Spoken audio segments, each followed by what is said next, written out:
Sabtu sore di halaman belakang rumah, tampak Rendra sedang bermain bola bersama Bian, sedangkan Ara dan Zora hanya jadi penonton, duduk di pinggiran teras. "Gak ikut main bola, Jo?" tanya Ara. "Kasihan Papa sama Mas Bian kalau Jo ikut main bola," jawab Zora yang sedang menyisir rambut boneka di pangkuannya. "Kenapa kasihan?" "Bunda, Jo pasti menang. Bolanya diambil pakai tangan, bukan ditendang. Gitu caranya." Ara tertawa kecil. Itu namanya bukan sepak bola.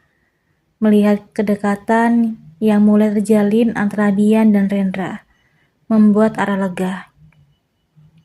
Walaupun kadang Bian masih merengek-rengek minta pulang ke rumah Meg. "Hei para gadis, kenapa duduk-duduk saja?" tegur Rendra. Wajah dan lehernya berkeringat. "Aku sudah membawa bola, haruskah mengejar bola?" Kelekar Ara seraya mengelus perutnya. Bian duduk di dekat Ara, memperhatikan perut perempuan berdaster hijau tua. "Apa di dalam situ ada adik bayi?" "Iya Bian, adiknya Bian." Tangan Ara beralih mengusap rambut Bian yang agak basah oleh keringat. "Bunda, apa besok jadi ke kebun binatang?" "Tentu saja, besok kita akan ke kebun binatang. Bunda sudah janji sama Bian."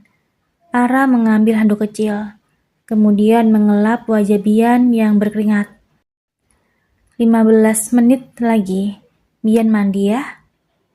"Bunda, wajahku juga penuh keringat," canda Rendra. "Tolong dilap." "Papa ini apaan sih?" Ara tergelak. "Papa sudah gede, tak baik seperti itu," timpal Zora.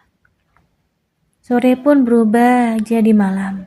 Pukul 8, Ara menemani Zora sampai terlelap. Rendra sedang berada di luar rumah, menghadiri undangan jamuan makan malam. Ara mematikan lampu, kemudian keluar menuju kamar Bian. Bocah laki-laki itu tampak duduk di kursi, membolak-balik majalah khusus anak-anak. "Ayo gosok gigi," ajak Ara. "Bunda, Bian ingin gitar." Bian menunjuk gambar gitar. "Gitar? Papa sepertinya punya, tapi berbeda dengan itu." "Bian ingin belajar main gitar." Bian menganggukkan kepalanya. "Bian ingin jadi penyanyi terkenal." "Baiklah, kita akan beli gitar. Sekarang Bian tidur," kata Ara, meraih tangan Bian. Perempuan itu lantas menyentuh dahi putranya. "Kamu demam, Bian?" Ara meminta Bian berbaring di tempat tidur, mengompres dan memberikan obat penurun panas. "Apa yang Bian rasakan?" "Pusing." Ara menyelimuti tubuh Bian dengan selimut tipis. "Sedikit pusing.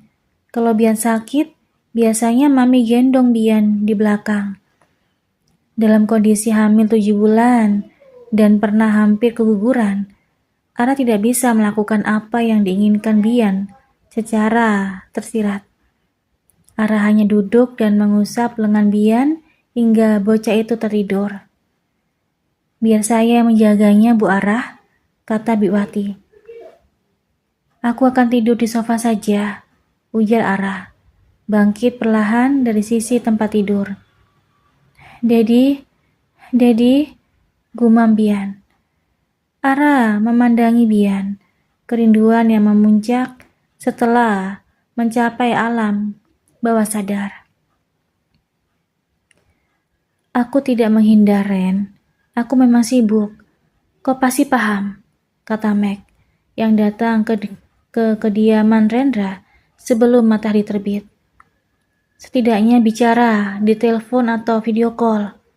Kau sepertinya ingin menjauh secara perlahan-lahan," cibir Rendra. Meg menyeruput kopinya terlebih dahulu sebelum menyahut. "Supaya Bian terbiasa dengan kalian. Waktu berjalan, kemungkinan aku akan menikah lagi. Aku tidak yakin calon istriku kelak bisa menerima Bian. Rendra tertawa sinis mendengar alasan Meg. Lalu meraih pegangan cangkir kopi, menyesap perlahan. Mama sebenarnya tidak menyukai Bian. Dia kadang peduli, kadang tidak. Sementara di sini ada Arah. Aku yakin istrimu akan menyayangi Bian. Lanjut Meg. Itu pasti, saut Rendra. Aku akan datang seminggu sekali menemui Bian. Kau yakin dengan keputusanmu? Tanya Rendra. Aku yakin. Kemudian Meg menghabiskan kopinya. Arah datang menghampirinya, membawa nampan berisi sop ayam. Kau ingin menyuapi Bian? Meg berdiri dan mengambil nampan dari tangan Arah. Lelaki yang mengenakan jaket hoodie itu berjalan menaiki undakan anak tangga. Di luar, langit mulai berwarna keunguan, menyingkirkan gelap malam. Di kamar, Bian duduk bersandarkan tumpukan bantal. Biwati sedang membaluri minyak kayu putih di telapak kaki Bian. Dedi, Bian tersenyum lebar. Sangat-sangat lebar, sehingga deretan giginya terlihat. Bunda membuat sup ayam. Meg duduk di kursi. Mau dia disuapin? Bian menganggukkan kepalanya. Apa Dedi akan pergi lagi? Iya, minggu depan Dedi janji akan bermain dengan Bian. Asyik. Joy boleh ikut? Tentu saja. Kenapa kamu memanggilnya Joy? Karena lucu dan cengeng. Bian menyengir. Meg tersenyum. Keputusan yang sulit. Namun, rumah Rendra lebih baik untuk Bian. Bukan kediamannya, sepi dan dingin. Semoga kelak Bian bisa memahami keputusannya. Bagaimana dengan Papa Rendra? Tanya Meg. Papa baik, agak galak kayak Dedi, jawab Bian. Bunda lebih baik, tidak pernah marah. Bunda mau belikan gitar. Sup ayam dalam mangkok habis. Meg meletakkan mangkok di meja. Dia memeluk Bian sangat erat. Sampai jumpa minggu depan, Bian. Seandainya Dedi tidak bisa datang, Dedi akan mengganti di lain hari. Iya, Dedi. Tidak boleh lempar mainan ya. Nanti kena Joy. Meg mengacak rambut Bian. Meg keluar kamar, seraya melambaikan tangannya. Dia menarik nafas dalam-dalam, kala kedua kaki melangkah, makin jauh dari pintu kamar. Kenapa buru-buru pergi? Tegur Rendra. Aku ngantuk, Ren. Aku dari Surabaya langsung ke sini. Kok bisa tidur di kamar tamu? Tidak, terima kasih. Meg menolak tawaran Rendra. Dia bergegas keluar rumah. Ara memandangi kepergian Meg. Aku harap semua berjalan dengan baik. Mau aku pijat? Sepertinya kamu lelah sekali. Rendra memijat pundak Ara. Aku ingin tidur. Kamu yang jaga anak-anak. Ara membalikkan badannya, mengusap dada Rendra. Jangan khawatir, aku akan menjaga Jora dan Bian. Kamu tidur yang nyenyak ya. Jadi Jo punya 2 Dedi. Jora memandangi Rendra, lalu Bayu. Aku juga punya 2 Dedi, Jo. Timpal Bian yang berdiri di belakang Jora. Ayah Bayu akan datang sesekali ke rumah untuk bermain bersama Zora, kata Rendra. Zora mau kan? Zora manggut-mangut. Gadis kecil itu memandangi Bayu yang berada di kursi roda. Bagaimana kalau kita main gelembung air? Bian sangat antusias. Karena Bian baru saja sembuh. Tidak boleh lari, Rendra mengingatkan. Rendra kemudian beranjak dari duduknya, membiarkan Bayu supaya punya ruang lebih bersama Zora. Terima kasih, Ren, telah memberikan kesempatan, ucap Bayu. Karena Zora putrimu. Rendra berlalu dari teras belakang, meminta Biwati tetap mengawasi anak-anak. Sementara Rendra Ingin mandi terlebih dahulu, dia melihat Ara masih terlelap karena sibuk dengan Bian. Istrinya melupakan sketsa yang telah dicuri. Rendra sengaja berbaring di sebelah Ara, mengamati wajah cantik yang tertidur, mengusap pipi yang agak cabi.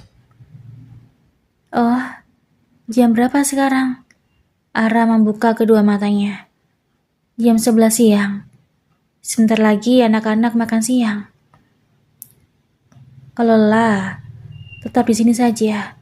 Aku yang akan mengurus mereka, kata Rendra. Di bawah ada Bayu. Ada Mac, ada Bayu. Ara tersenyum tipis. Anak-anak, kita mudah-mudahan bisa mengerti. Dan karenamu, aku bisa melihat dunia yang kejam jadi lebih indah. Rendra mencium kening Ara. Kamu bau acem, Ren? Canda Ara. Karena aku belum mandi. Rendra melompat turun dari tempat tidur. Oh ya, mengenai desainmu yang dicuri, aku sudah menyuruh Vina menjadi mata-mata. Ara duduk di pinggiran tempat tidur. Maksudnya gimana? Vina kerja di toko perhiasan Jenny. Dengan begitu, kita akan tahu siapa sebenarnya yang mencuri desainmu. Karena dari CCTV rumah tidak ada yang mencurigakan. Sebenarnya pekerjaan kita apa sih, Nik? Vina bertanya pada Niko yang sedang menyetir. Aku supir dan pengawal. Kadang serabutan jadi kang pukul, kang ngancem. Kamu sendiri? Asisten rumah tangga, baby sister, supir, asisten pribadi. Kang ngancem juga. Sekarang disuruh jadi kang mata-mata. Vina sedikit memonyongkan bibirnya. Dia melamar pekerjaan sebagai office girl di toko perhiasan milik Jenny. Demi menyamar, Vina mengenakan gigi palsu, tongos dan kacamata. Juga wig rambut ala Dora. Kalau keberatan, kamu bisa mundur, Vin. Saran Niko. Kerja dengan Pak Rendra, kalau sudah dipercaya ya gitu. Enggak ah, gajinya cukup buat beli skincare sama daleman. Bisa kirim untuk orang tua dan adik-adik di kampung juga. Saud Vina, yang jago bela diri juga. Kirain gak betah. Niko menepikan mobil di depan toko perhiasan Leaves. Semoga beruntung. Ada banyak hadiah kalau kamu berhasil. Vina turun dari mobil, melangkah ke dalam toko yang besar dan mewah. Sebagai karyawan baru, dia menerima pengarahan dari atasannya. Kamu, Esmeralda, bersihkan ruangan Bu Jenny, semprot tanaman-tanaman di balkon. Kalau perlu dilap satu persatu daunnya. Iya, Bu. Vina dengan sigap mengambil peralatan bersih-bersih dan berjalan ke lantai 2. Ruangan kantor Jenny sangat feminim. Cat dinding berwarna merah muda dan biru langit. Sofa untuk menerima tamu berwarna putih. Sarung bantal bermotif bunga-bunga. Vina menaruh alat penyadap di bawah meja kerja. Vina melangkah ke balkon yang cukup luas. Ada berbagai banyak tanaman. Ada anggrek juga. Perempuan itu berjongkok untuk merawat tanaman. Bagaimana? Kau suka hasilnya? Suara perempuan. Vina mengintip dari balik tanaman. Perempuan bertubuh kurus berpakaian setelan mahal duduk di kursi kerja. Tangan kiri memegang ponsel. Aku akan kirim desain yang lain. Aku tidak tahu kapan. Vina kembali berjongkok. Ia mendengar tawa Jenny yang sangat bahagia. Aranina, dia hanya lebih unggul karena menang 3 kompetisi. Aku pasti bisa mengalahkan dia. Oh, ternyata ada yang iri dengan Bu Bos, ucap Vina dalam hati. Aku tahu, desain Ara itu unik, padahal dia bukan lulusan sekolah desain manapun. Aku pikir karena suaminya yang kaya raya. Oke, aku tutup dulu. Lalu terdengar suara langkah kaki mendekat. Vina pura-pura tidak mendengar. Hei, Siapa kamu? Saya pegawai baru, Bu. Saya Esmeralda, Jumita Clifton. Panggil saja Elda. Jenny tampak menunjukkan ekspresi mengejek. Dulu nenek saya suka sinetron Esmeralda. Saya lahir di hari Jumat Kliwon, bulan November. Vina menyengir lucu. Dia pernah membaca nama-nama di web. Jadi menggunakan nama tersebut untuk identitas palsu. Aku tidak tanya sejarah namamu yang tidak cocok dengan wajahmu. Sungut Jenny meninggalkan balkon. Bu Jenny, ada Mbak Eliza ingin bertemu. Seorang sekretaris masuk dan memberitahu Jenny. Wah, kebetulan sekali. Suruh saja masuk. Suruh Jenny. Selamat pagi, Miss Jenny. Vina agak terpelengek. Suara perempuan yang menyapa Jenny sangat familiar di telinganya. Tetapi namanya Eliza tidak ada di daftar orang yang dikenalnya. Ara sengaja meninggalkan meja kerjanya tanpa menyimpan buku sketsa dan membiarkan laptop masih menyala. Dia meraih tas, kemudian berjalan keluar kamar. Zora, mau ikut Bunda menjemput Mas Bian? Tanya Ara yang berhenti di depan kamar Zora. Mau? Zora beranjak dari atas karpet. Biwati, mau ikut? Nanti aku akan ke supermarket setelah dari sekolah Bian. Siapa tahu Biwati ingin beli sesuatu. Tanya Ara pada pengasuh putrinya yang sedang membereskan mainan Zora. Tidak, Bu Ara. Saya kurang enak badan. Kalau diizinkan, saya ingin istirahat, sahut Biwati. Baiklah, istirahat saja. Ara menggandeng tangan Zora, berjalan menuruni anak tangga. Langkah mereka berlanjut ke halaman depan, memasuki mobil yang sudah siap untuk mengantar ke sekolah. Sampai di sekolah, Ara menemui kepala sekolah terlebih dahulu, sedangkan Zora bersama Pak Har di mobil. Karena ada yang ingin dibicarakan mengenai Bian yang menjadi lebih pendiam. Bian lebih suka menyendiri. Bekal makan dibuang di tempat sampah, ucap Budena. Bekal makan dibuang di tempat sampah? Ara membeo. Iya, saat saya tanya katanya tidak suka, jelas Budena. Bibir Ara mengembuskan nafas berat. Bian di rumah selalu bersikap menurut, tetapi rupanya menyimpan kegetiran yang tidak ingin dibagi. Kemungkinan karena mendadak tinggal bersama keluarga baru. Budena menyiratkan keprihatinan. Terima kasih atas informasinya, Budena. Mudah-mudahan saya dan papanya bisa. Ara kembali membuang nafas. Dia tidak melanjutkan ucapannya. Berpamitan pada Budena. Saat melihat Bian di antara teman-temannya yang menunggu dijemput, Ara merasa tidak becus mengasuh Bian. Bunda, Bian berlari menyongsong Ara. Ara meraih rangsel di punggung Bian. Cerita pada Bunda, hari ini Bian belajar apa? Bahasa Inggris, jawab Bian yang menggandeng tangan Ara. Mereka berjalan menuju mobil. Sesuai rencana, Ara mampir ke supermarket. Ia meminta Pak Har untuk ikut masuk ke dalam. Bian, untuk bekal besok mau apa? Tanya Ara. Bekal seperti buatan Mami. Yang seperti apa? Bian tidak mau menjawab. Bocah laki-laki itu malah minta dibelikan es krim dan mengajak ngobrol Rojara. Akhirnya Ara hanya membelikan sayur dan buah-buahan.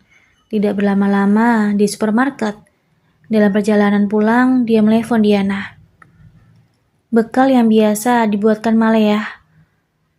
Aku tidak begitu memperhatikan. Dia dulu suka membuat bento, sampai belajar khusus. Dari Diana, dari seberang. Makanan kesukaan Bian? Mie goreng. Dia suka puding. Terima kasih Bu Diana. Apa Bian membuatmu kesulitan? Tidak, Ara mengakhiri panggilan teleponnya. Dia menoleh ke belakang. Tampak Bian melamun, seolah jiwa anak itu tercabut karena tatapan matanya yang kosong. Vina melahap makan siang dengan cepat. Dia memilih duduk di atap bangunan karena harus melepas gigi palsunya saat makan. Walaupun sudah mengetahui siapa yang mencuri desain perhiasan milik Ara, tugasnya belum selesai. Dia harus menemukan sketsa yang telah dicuri. "Hei kau, Alda, apa yang kau lakukan di situ?" Teriakan seseorang membuat Vina tersedak. Dia menoleh ke belakang, tampak Jenny berdiri di depan pintu. Vina buru-buru menggunakan gigi palsunya. Sebenarnya apa pekerjaan dia? Memata-matai karyawan. Omelnya pelan. Lalu Vina berdiri seraya menjawab. "Makan siang, Miss?" Vina memanggil Miss karena permintaan Jenny. Perempuan itu tidak suka dipanggil Bu. "Aku ingin kamu mencari kunci laci meja. Buruan, sekretarisku mendadak sakit." Dengan terpogo-pogo, Vina mengikuti langkah Jenny. Tangan kanannya memegang tempat bekal. Vina segera berpura-pura mencari kunci yang dimaksud Jenny. Dia tidak berniat menemukan benda tersebut. "Miss, panggil tukang kunci saja," saran Vina yang berjongkok di sofa. "Aku lupa menaruhnya. Dari kemarin aku sudah mencari kunci itu." Jenny berkacak pinggang. "Kalau mau saya panggilkan ahli kunci, Miss. Kalau tidak macet bisa segera sampai di sini. Bagaimana?" Vina menongak. "Ya sudah, panggil ahli kunci itu, cepat," perintah Jenny. Vina menegakkan tubuhnya. Dia menelpon Niko, lelaki di ujung sana, merasa terbebani karena sedang menikmati makan siang. "Bisa datang sekarang kan? Aku sekarang lagi kang kunci. Kenapa harus aku yang kau telepon?" "Baiklah, Pak Paijo. Kami tunggu. Toko perhiasan Leaves. Terima kasih sebelumnya." "Apa? Paijo? Dasar Esmeralda." Sebenarnya Vina ingin tertawa terbahak-bahak. Dia lantas berdaham karena diperhatikan oleh Jenny. 30 menit lagi, Bu. Miss Jenny. Sambil menunggu, kau cari lagi kuncinya." Jenny duduk di kursi kerja. Dia tampak gusar sekali. "Baiklah, Miss." Vina berpindah ke situ lain. Karena bosnya itu orang baik, Vina merasa dipermudah oleh yang kuasa. Di laci meja, Jenny menyembunyikan sketsa yang dicuri. "Cih, aku lupa belum membakarnya," gumam Jenny yang bisa didengar oleh Vina. 40 menit kemudian, pintu kantor Jenny diketuk. Vina buru-buru membuka pintu lebar-lebar. Selebar senyumnya melihat Niko yang memakai wig warna pink. Niko segera melangkah masuk, menyapa Jenny dan menanyakan laci meja yang kuncinya hilang. Dengan keahlian yang dia dapat sewaktu menjadi berandalan nakal, Niko dengan mudah membuka laci meja tanpa merusaknya. "Apakah Anda ingin mengganti kunci yang baru, Madam?" tanya Niko. "Miss, bukan Madam," protes Jenny. "Iya, besok saja. Sekarang kalian berdua keluar." Vina dan Niko keluar ruangan. Keduanya saling memandang, seolah saling bertanya, apa yang harus kita lakukan? "Vin, tutupi CCTV itu dengan kertas atau apa saja," perintah Niko. Niko mengeluarkan korek api dari saku kemeja bermotif Hawaii. Dia melempar korek api yang menyala ke tempat sampah. "Sial, tidak menyala," keluhnya, mengambil korek api di dalam tempat sampah. "Kamu harus meletakkannya api itu ke sensornya, Mr. Pink. Seperti di film-film." karena kondisi yang lenggang di sepanjang koridor. Nico menarik kursi. Dia menyalakan korek api di dekat pendeteksi kebakaran. Tidak lama kemudian, alarm tanda kebakaran berbunyi. Jerit panik para karyawan mulai terdengar. Mereka berhamburan keluar gedung. Jenny pun berlari keluar ruangan yang dimanfaatkan oleh Nico dan Vina. Kemudian mereka melihat asap di tempat sampah. Tumpukan kertas terbakar, belum sempurna. Yang mana, Vin? Ambil semua. Nico mengeluarkan tumpukan kertas, menginjak sisa api dengan sepatu. Setelah itu, dimasukkan ke dalam tas peralatan kunci. Vina berlari keluar diikuti Nico. Mereka berpapasan dengan Jenny yang membawa satpam. Hei Elda, mau kemana? Teriak Jenny. Mau nikah, Miss. Vina mempercepat larinya menuju mobil Nico yang berupa van bergambar Ghost Rider. Nico melajukan van dengan kecepatan tinggi. Sambil menyetir, dia melepaskan wig. Begitu juga Vina, melepaskan wig, kacamata, dan gigi palsu. Mobil van berhenti di dekat taman. Nico dan Vina mencari sketsa di tumpukan kertas. Duh, kok nggak ada ya? Ujar Vina. Cari lagi, Vin. Vina mencari ulang kertas bagiannya. Bersamaan teriakan Nico yang membuat kuping melengking. Mission komplit. Tidak ada kebakaran, Miss, satpam itu berkata. Jenny menduga alarm berbunyi karena dia membakar kertas. Bodoh, seharusnya dilakukan di luar. Kamu boleh pergi. Iya, Miss. Begitu satpam keluar, Jenny melongok ke tempat sampah. Dia terkejut karena kertas-kertas itu tidak ada. Perempuan itu menuang semua isi sampah ke lantai. Jenny berteriak memanggil Susi, yang menerima Vina sebagai office girl. Iya, Miss. Ada apa? Esmeralda Jumita Clifton. Kau tahu nomor ponsel dan alamatnya? Bentar, Miss. Saya akan kirim lewat pesan. Susi keluar ruangan. Tidak butuh waktu lama, Jenny menerima pesan dari Susi. Nomor ponsel yang dicantumkan Vina hanyalah nomor palsu. Jenny bergegas keluar, menyetir sendiri dan mengaktifkan map, mencari alamat Esmeralda alias Vina. Tetapi mobilnya berakhir di depan pemakaman umum. Apakah Ara diam-diam mengirim mereka? Jenny bermonolog sendiri. Dengan pikiran riwet, Jenny kembali ke tempat usahanya. Kedua matanya mengerjap beberapa kali karena melihat kertas yang sudah separuh terbakar. Loh, kok ada lagi? Apa tadi aku saking paniknya? Dering ponsel membuat Jenny agak kaget. Dia menerima panggilan dari Eliza. Miss Jenny, siapkan uangnya. Aku sudah mengirim sketsa. Tinggal pilih yang mana. Urungkan rencana kita untuk sementara itu.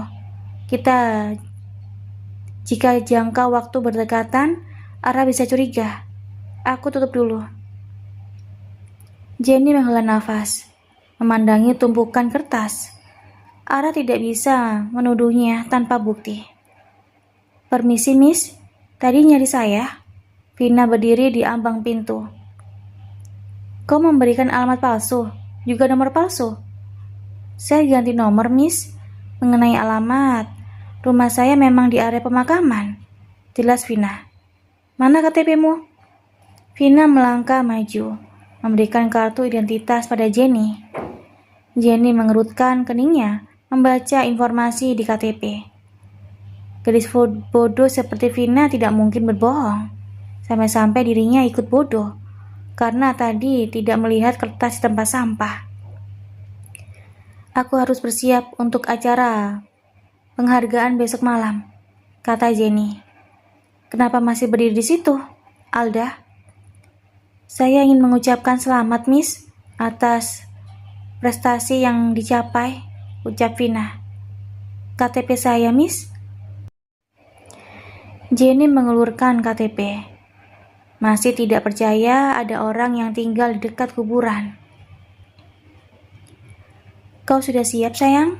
Tanya Rendra yang mengenakan kemeja batik berlengan panjang, dipadankan dengan celana panjang berwarna hitam. Ara mengenakan gaun berwarna biru tua. Mereka akan menghadiri undangan, acara pesta penghargaan bagi orang-orang yang berprestasi, yang disiarkan langsung oleh salah satu stasiun televisi. Ayo pergi, anak-anak dalam pengawasan Vina, kata Rendra. Aku lihat kamu sibuk dengan belajar membuat bento ala Jepang. Tangan Ara menggandeng lengan Rendra. Berjalan keluar rumah. Mobil sedan hitam sudah menunggu. Bian membuang bekal. Aku tidak yakin apa alasannya. Mungkin bekal buatanku tidak kreatif. Aku bertanya pada Budiana. Dulu Malaya suka membuat bento. Jelas Ara. Hari ini akan menjadi malam bersejarah untuk Jenny, kata Rendra. Apa tidak berlebihan, Ren? Kita bisa bicara baik-baik dulu. Istriku yang baik, kayak Ibu Pri. Orang seperti Jenny harus diberikan pelajaran. Rendra meyakinkan. Pelajaran untuk yang lain supaya tidak seenaknya mencuri karya orang. Kan bisa dilapor polisi. Kali ini biar aku yang melakukan dengan caraku, Ara. Juga orang-orang yang membantu Jenny akan mendapatkan pelajaran. Ara tidak merespon. Dirinya memang tidak tegaan, kelemahan yang sering dimanfaatkan. Acara tersebut di hotel, mendatangkan salah satu penyanyi terkenal di Indonesia. Selamat malam, Jenny. Selamat ya, ucap Ara. Terima kasih. Ara, aku masih tidak percaya karyaku disukai bangsawan Inggris, sahut Jenny. Tetapi kamu lebih keren. Ara dan Rendra menyapa orang-orang yang satu meja dengan Jenny. Kemudian diantar oleh salah satu staf acara ke meja mereka. Rendra, kau tahu? Aku tidak bisa lama-lama duduk, bisik Ara. 1 jam saja, mungkin kuat. Aku juga sering pipis.